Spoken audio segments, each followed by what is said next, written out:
when Trump talks about big tech, he talks mostly about his understanding of Section 230 and all of that. He doesn't, like you were talking about the facilitation of radicalization, that sort of thing. That's generally not one of the things I see Republicans talking about as evidence that this is a monopoly.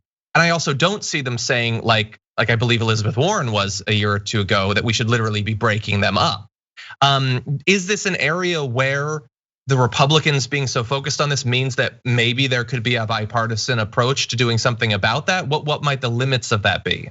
Yeah, I'll give you 2 examples. So there's a number of major antitrust cases actually that are seeking to break up the tech platforms that are bipartisan. So either by the DOJ or by Democratic and Republican state attorneys general. So that is already there. Those entities are calling for breakups as part of the remedies of their cases. And then if you look at the major investigation that the House undertook last year, which was really kind of the first investigation into kind of concentrated corporate power in 50 years. So I think just a really important kind of watershed moment and what Congress needs to be doing more of in the coming years. You saw Republicans kind of sign on to about 75% of the remedies. I don't think they signed on to breakups, but I think now even, and it's obviously for a different set of reasons, that we've kind of seen the ability of the tech platforms to kind of in unison shut down political speech.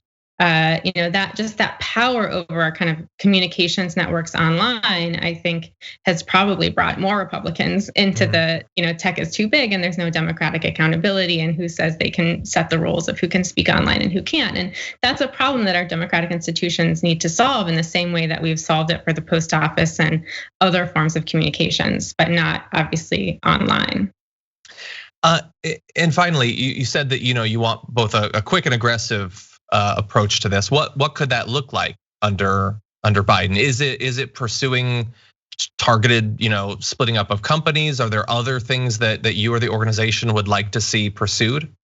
Yeah, absolutely. I mean, we can get a little bit wonky here, but one is kind of holding corporations accountable when they break their agreements. So corporations will make an agreement not to do this or not to do that, and because the agencies have been so toothless, they never even hold them accountable or really even look back if they're doing it. So one is like, hold some people accountable. If they break the law, make sure that they know they're not above and are not above the law.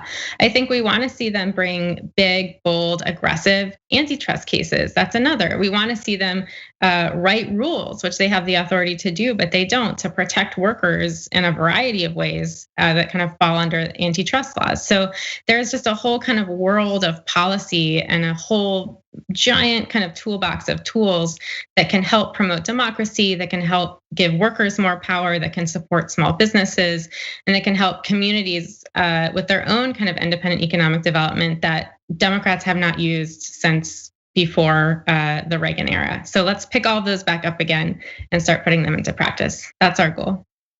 Okay. And I appreciate you joining us and helping both me and the audience learn a little bit more about this and some of the possibilities in the future. Sarah Miller, Executive Director for the American Economic Liberties Project. Thank you again for joining us. Thank you.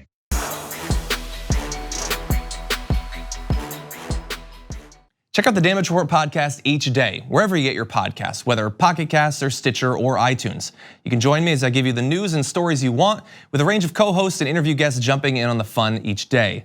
Again, that's the Damage Report, wherever you get your podcasts. And if you get them at iTunes, don't forget to rate and review. Sometimes I'll read them live on the show.